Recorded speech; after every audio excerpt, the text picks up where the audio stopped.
একবার এক ঘোড়া চোর চুরি করতে গিয়ে ধরা পড়ে গেল। ঘোড়ার মালিক চোরকে বলল, চুরির জন্য তোমাকে কঠিন শাস্তি দিতে পারি, কিন্তু এক শর্তে সে শাস্তি থেকে তুমি বাঁচতে পার। চোর বলল, দয়া করে আপনার শর্ত প্রকাশ করুন, আশা করি মান্য করতে পারব। ঘোড়ার মালিক চোরকে বলল, তুমি যদি আমাকে ঘোড়া চুরির কলাকৌশল শিখাতে পারো তাহলে তোমাকে মুক্ত করে দেব।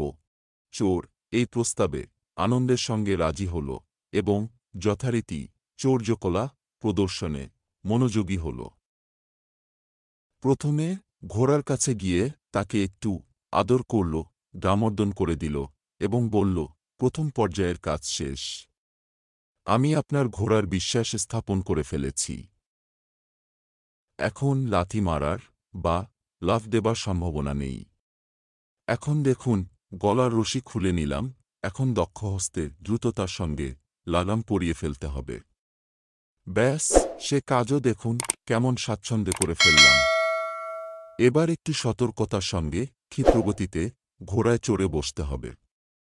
এখন দুপা দিয়ে ঘোড়ার পেটে আঘাত করুন এবং ঘোড়াকে বেত্রাঘাত করুন। ঘোড়া দুলকি চালে ছুটে চলল। চোর বলল, এভাবেই ঘোড়া চুরি করতে হয়।